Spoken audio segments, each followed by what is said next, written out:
Brendan Popwell and George Simon taking us through the program, and BP to set us up for the day ahead. Good morning to you, Brendan. Good morning, Jason. Yes, and welcome along to what is always a great day of racing here at Te Rapa, when we consider that the Cambridge Jockey Club put this race meeting on with super fields and the prospect of maybe seeing some horses out of today make their way towards Queensland for the Brisbane Winter Carnival, and having our features really lined up strongly. When you look at the Travis Stakes, which is a very good field over the 2,000 metres, weight for age, with Al Aberdeen, who was last year's winner, of course, and lines up after being disappointing in the Group 1 last time to the races. The Nicoletta Superior form line and the Cambridge Breeders' Stakes. We could spend a whole show talking about that particular race, Jason. A show with an undefined length of time as well. Okay, what are the conditions like there? Yeah, we'll catch up with John Otham very shortly, actually, just to talk around conditions. But yeah, the track condition rated a dead 4. Of course, our last meeting was back here on the 14th of April.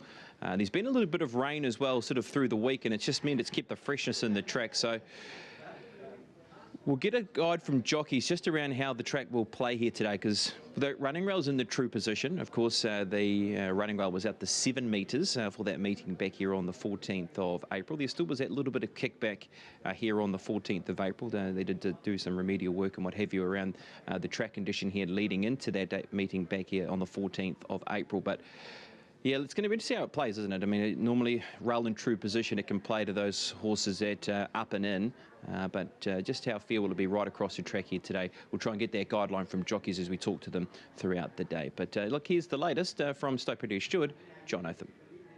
Well, John, big meeting for the Cambridge Jockey Club here this afternoon, and of course just the second meeting of note lately for Te Rapa as well, the last meeting back on the 14th of April. So how's the track come back after that sort of remedial work and that time away? Yeah, I walked the track last night and I thought it looked in really, really good order. As we all know, there's some issues last year with it here, and probably went back to a sand application that had gone a little bit wrong. That's taken some time to remedy, and I think the first meeting back a couple of weeks ago, there was still a few comments about a little bit of kickback. I think the rail was out on that occasion. Back to the true today, and certainly walked well enough, but again, that sort of sand issue was taking a little bit of time to resolve, but very good solar grass. That rain last weekend, early in the week, I think it's really done it the world of good. Right, nice one. Okay, well, just looking through the program, the news since arriving on track centres around Troy Harrison, Vigor winner. Yeah, unfortunately, Troy's been battling illness in recent weeks. Was hoping to come back today. Only took the one ride at that 56.5 kilos, but did ring in this morning to say he just hasn't been able to get the weight off. Couldn't do the weight. Obviously, very unfortunate for the connections, etc. And in a black type race like that, when everyone else is taken and there I guess wasn't a hell of a lot of options left, the connections have opted to replace Troy with Donovan Mansour. Right. Donovan Mansour takes that Plum Rider Board Vigor winner. But yeah, everything else looking good, and the club should be in for a good day of racing and good open fields here throughout the afternoon. Yeah, certainly always the showcase for the Cambridge Jockey Club. An excellent program. The Travis Stakes and the Breeders' Stakes, they're two time-honoured races, and look, I think the 3-year-old races come up again outstanding this year with certainly plenty of chances right throughout the field. Thanks for your time, John. Thanks, Ben. So John Otham there, just explaining, no doubt, the disappointment for Troy Harris here this afternoon. Jason, unfortunate to take the ride on Vigor winner, so replaced by Donovan Mansour. Thanks, Brendan, for that information there, and we'll give you some information about Holly Andrew as well. She's not riding at Hastings, so 5 rides that she had with new riders posted. But into the preview, and starting with the 2-year-old race, the second on the program, and $2.30 is the price for Rainbow Dash, the very speedy daughter of showcasing. Has to concede weight, not easy for a 2-year-old filly to concede weight to all. $4.80 Catalyst, $5.50 for Super Pursuit. What's the betting tail of the tape for race number 2, Stephen Hunt? Cracking betting race, Jason. Rainbow Dash heads the market at $2.30 off a high of $2.40. They're pretty keen on the runner. It's won 2 from 4, so has that race day experience and also race winning experience around Rainbow Dash, but they're pretty keen on a few first starters here, one of them being Catalyst at 5 into $4.80. In fact, that matches Rainbow Dash dollar for dollar as it stands right now. Rainbow Dash v Catalyst. Super Pursuit 6 into $5.50, well supported during the week. A little bit quiet this morning, but well supported on Friday. Mongolian Heaven and Showbill, the 2 stablemates from the Baker Forsman team. If I could give a lead, it's actually Showbill who opened at $13 on the back of a nice nice trial has come into $9, where Mongolian Heaven 7 out 2 full points to $9. So if there's a lead from the powerful Baker Forsman stable, it is around Showbill, the first starter. And number 10, Quiz Kid, another first starter, drawn the ace. Lisa Allpress does the riding here for the Phelan team. Opened at $26. We accepted a $500 bet at 26s yesterday afternoon. That also includes a couple of $400 bets at 18 this morning to get its price down to 14. So overall, the shape up, well supported Rainbow Dash, but good specking around Catalyst, also Showbill and Quiz Kid all on debut. Action, Brendan Popwell. Like hearing betting action. Doesn't make it easy, though, for a 2-year-old race when you're trying to balance trials with race day form. Correct, and there's some nice trials form here, isn't there, with obviously Catalyst, and we heard from Michael Coleman not too long ago around that horse, because, gee, that most recent trial was quite impressive to the eye, wasn't it, and rated at $4.80.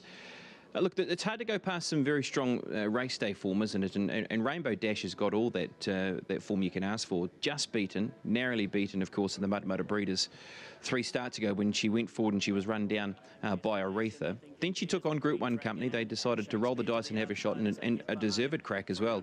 Ran 6 in the Sistema. And on this occasion, beautifully controlled here by Kelly McCulloch, found the front. And this horse was going to win a long way from home with just how she controlled this race. So how's things going to pan out for her this afternoon? Look, she's a horse who does have that early speed, as we've seen from her, and she can put herself in the race. With that first starter drawn inside her, who did troll up nicely, and Quiz Kid, you'd imagine that she can find that spot. As Jason pointed out, set weights and penalties, and we'll have to carry the 57 kilograms, with obviously with where she's been sitting of late at the weights. I do like the 3 horse, and this was a massive run, Super Pursuit, because over 800 metres, you can't really afford to miss the kick, and this horse did, and still ran second. Now, it missed the kick from an inside gate. Ramazzotti did everything that you wanted to do over an 800-metre dasher in Pukekohe, and that was find the plastic, and it did exactly that. This horse, Super Pursuit, missed it, had to go around horses, gets to the outside, and really lengthens out strongly over the 800 metres. So, big run, and that was off the back of some nice trials as well from him. So, he can be a player in the race with what he's done here. And then I did like Catalyst, the 6. The trials have been really strong from him.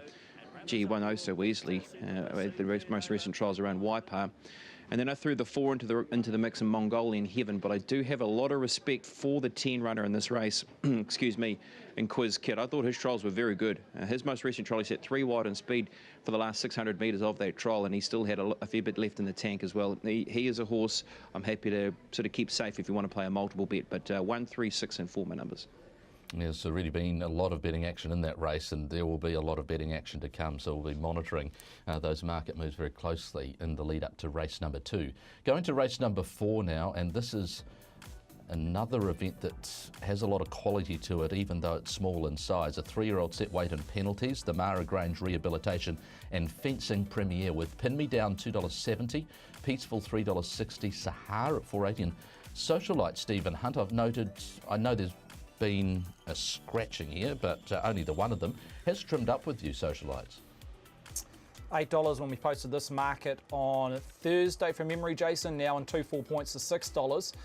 Well, there was a little bit of a query when we're coming together, the 2 or 3 prices around this particular race. Around number 2, Pin Me Down, back from an Oaks trip to the 1600, even though she is a Group 2 winner of the 8 Carat early in the season. But what I can say, get involved around number 2. She's ready to go, even though back in trip for her assignment today. I think she's going to Queensland to contest some features over there in the next coming weeks. But opened at $3 flat, Pin Me Down on Thursday. Got a short is $2.90 yesterday afternoon, $2.80 this morning, and now travelling at $2.70, and holds around about 70% of total turnover. So that's a decent lead around the fillies race over the mile in early betting. In front of Peaceful, $3.30 out to $3.60. That's just warm support around the favourite to get that price out. In fact, Sahan, that third line of betting, Jason, is the second best bat runner, $4.80. Got as short as $4.60, back out to $4.80. But your decent lead over the mile is around number 2, Pin Me Down. Yeah, that's intriguing information about the Baker Forsman runners there, Sahar and Peaceful. How about the map? For Pin Me Down, you'd be wanting a genuinely run race, not necessarily fast, but just rolling along at a genuine speed. Roll the Dice might provide that from an inside draw, but as we've seen, Brendan Popwell, it might not be up to Michael Coleman, the rider. It might be up to Roll the Dice, the horse, because he can do things of his own accord on occasion.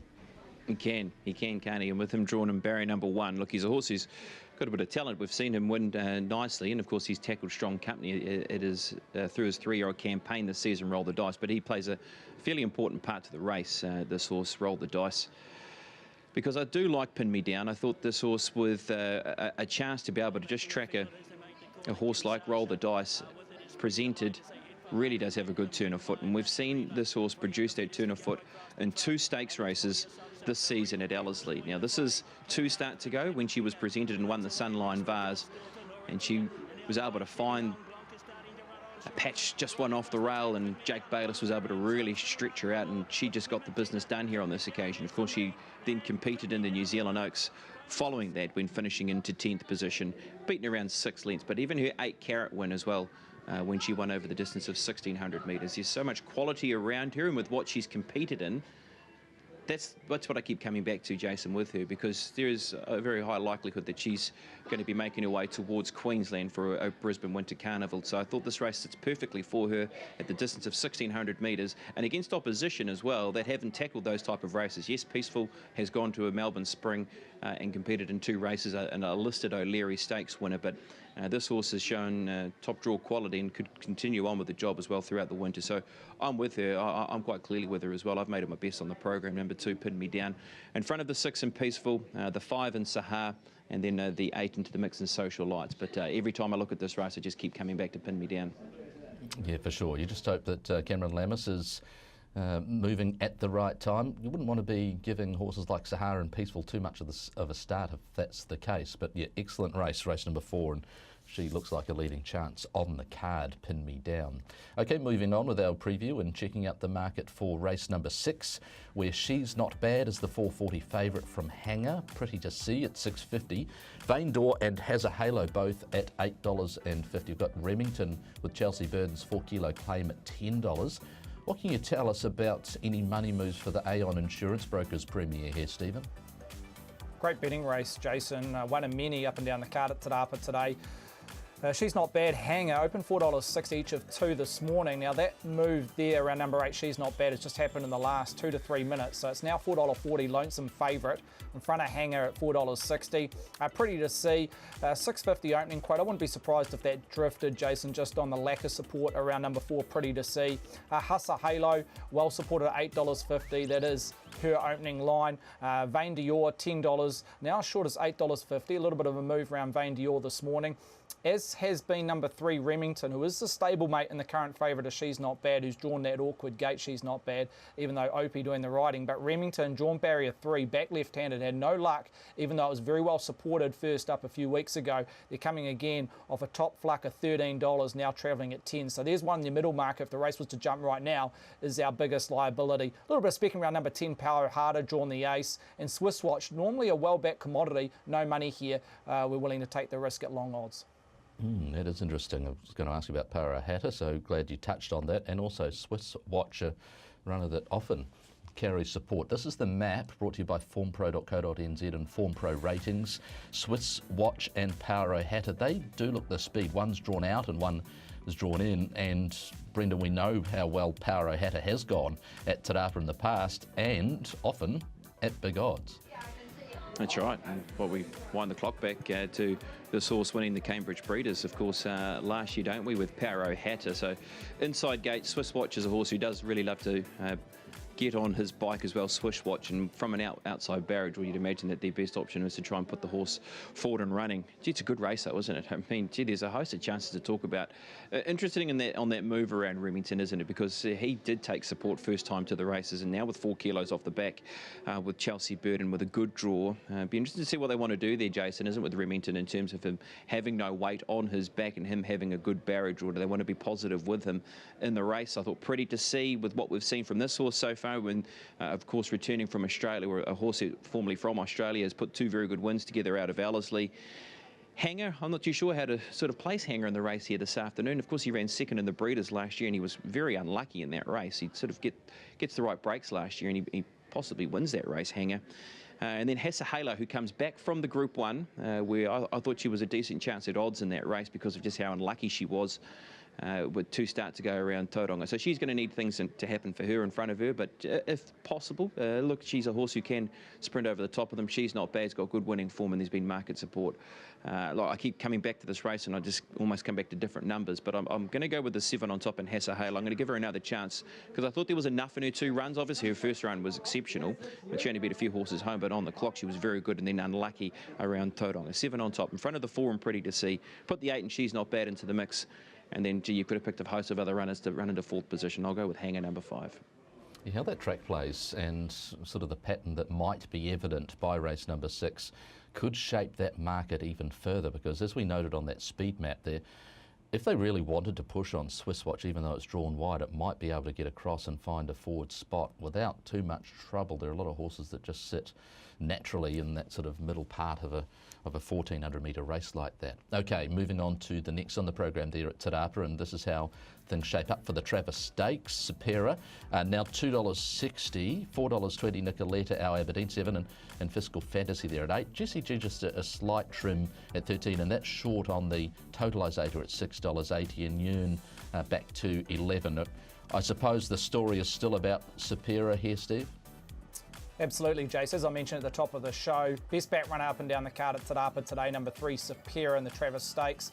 $2.70 when I mentioned those comments earlier on. Post that, we've accepted a $7,000 bet at $2.70 now, gets her price down to $2.60. Like I mentioned, holds around about 65% of turnover, number 3, Sapera. So she is a clear lead in one of the 2 features today at the back end of the program. In front of Nicoletta, $4.40 on Wednesday. Got as short as $4 during the week, just back out to $4.20. Wouldn't be surprised if it touched the opening line of $4.40 later on today. Nicoletta.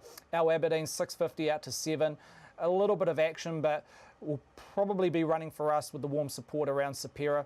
Number 8, Fiscal Fantasy, stepping up in company, $6.50 out to $8, so a notable drifter around there. A couple they have spec in the middle market, number 5, first time over ground, Yun, 11, got as short as 9, back out to 11, and Jessie G, we accepted a $1,000 bet at 15s yesterday afternoon to get its price down to 13, but the big talking point is around number 3, Sapera in the Travis. I'd love to see where the horses settle as they enter the back straight. This is a snapshot look at them shortly after the start. And you've got Lady Paynton, Hinarangi, Nicoletta and China Star in green there that can go forward. China Star with intent obviously does have that speed, but she hasn't been jumping the best the last season, really. Season and a half, but we know that when she's on her game, she is a pace influence. Nicoletta, we know. Hinirangi is a horse that could go forward as well. Where will horses like Yun and Jessie G posse up? Now, they could get runs, great runs in the race. And then you've got Sapera, Brendan Popple, just a little bit of an awkward middle draw there for Michael Colvin to overcome. It is, isn't it? It's a touch niggly for Sapera, and you sort of keep coming back to just whereabouts can they land, what's going to happen in front, because I think that map's it's pretty spot on with what we've seen there. I think China Star, as you've sort of pointed out, is a horse who can go forward, even though we haven't seen it in recent starts. Of course, we had a big race in this race last year to China Star. And then Nicoletta, look, you'd imagine that they'll adopt those same tactics as what they tried to do around Te Araha when winning and put the horse into the race. And then it's down to maybe the stablemate and Hinirangi, who's looking to try and trek over from a wider gate. So all that happening into the first bend. Where does the sort of Sapera sit? You'd imagine sort of just in that midfield position trying to get a one-off spot. Just how far back? I'm sure we'll just have to leave that into the trusty hands of Michael Coleman, because he nearly pulled off the Group 1 here, didn't he, with Sapera? She charged and just missed with Nicoletta. Jake Bayless was able to get that inch perfect right with that horse at a big price, controlled the race really with Nicoletta. And she was the only horse in the race that looked the tempo, and she won at a very big quote. So she ran 3rd in this race last year, did Nicoletta, and you can't discount her being a big chance of going a couple of placings better with what she did there. And if she has a big chance of, especially if she has no other sort of pressure in the race, is she the one that could be the one to beat again?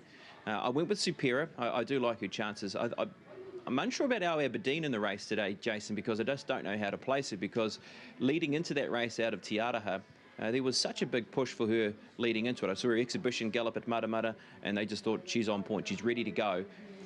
Now, maybe just with how the race panned out, it wasn't quite who goes 1,600 metres first up, but then we'd seen her run so well fresh up in the past, of course, when she was placed in the Tarzino. She's twice Group 1 placed, our Aberdeen, she's sort of a horse I don't want to drop in the race. You should drop at your peril sort of run, really, from her if you want to play the forgive card on her. But I went with the 3 on top to beat the 1 Nicoletta.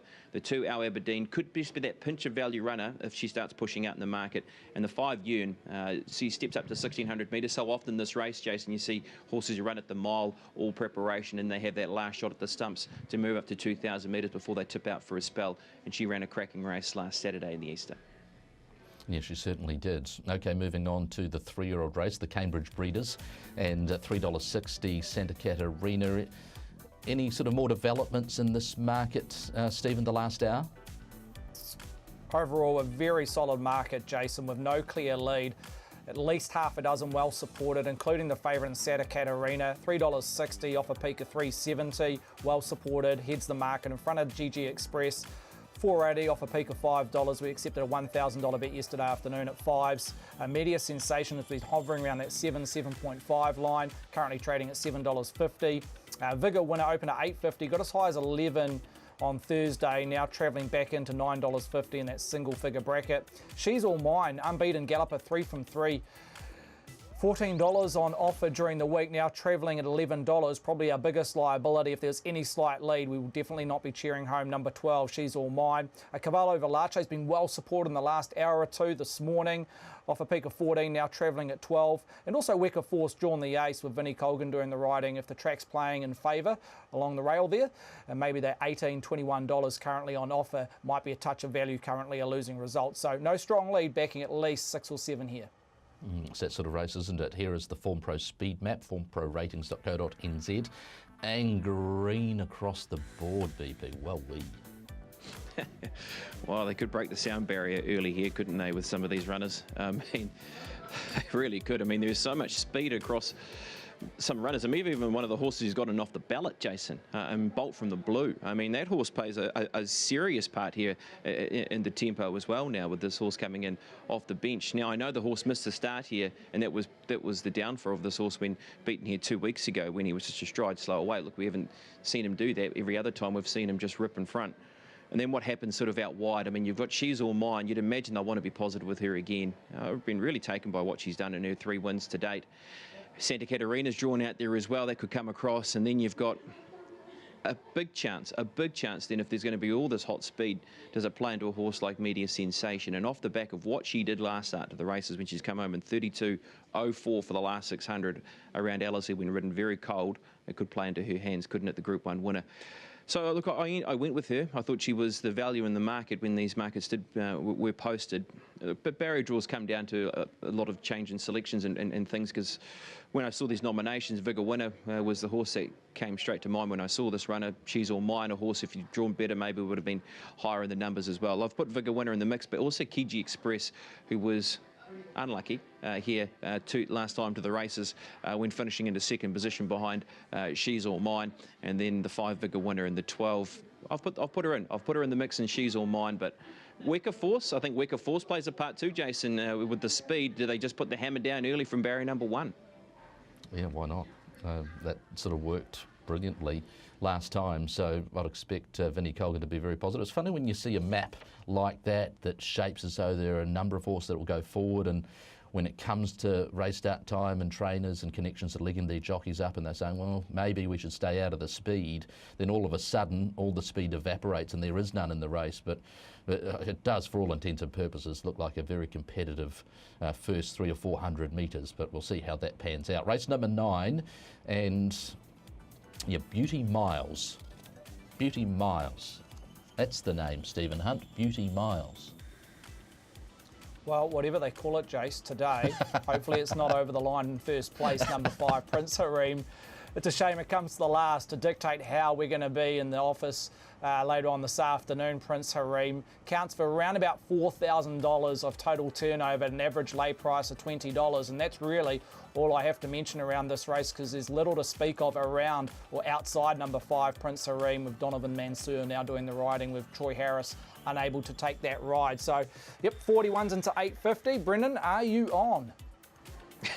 Well, wasn't quick enough to get 41s Stephen. But yes, look, I will say I am on for sure.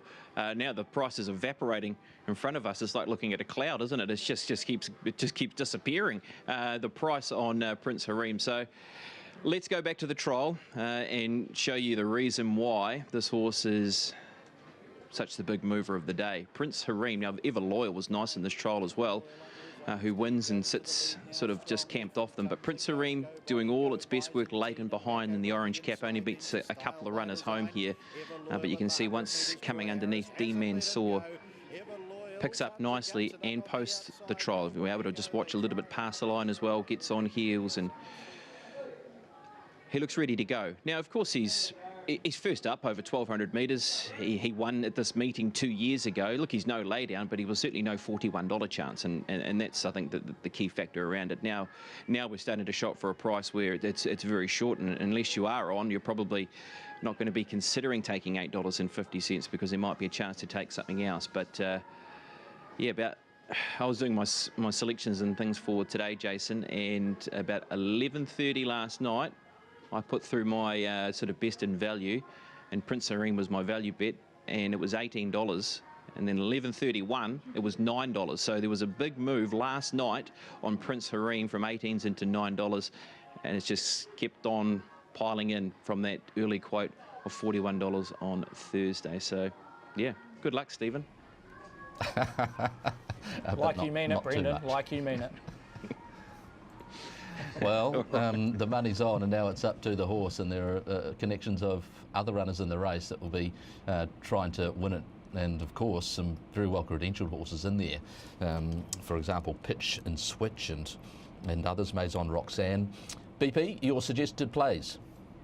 Yeah, you're right, Jason. I mean, Pitch and Switch was unlucky. Walk and By has been good as well, and as you said, Mason Roxanne. So yeah, there's a lot to talk around that race, but yeah, the day's going to shape up, and it's going to be interesting to just see where the rock bottom price is going to be on that horse. Pinned me down in race number 4. I do like her chances here today. I thought it was a race that she can get some nice confidence before heading to Australia. She's won twice at the black type level out of Ellerslie this season. Prince Harim is my value. Went 50 to win, pinned me down, and 25 each way on Prince Harim in race number 9, Jason.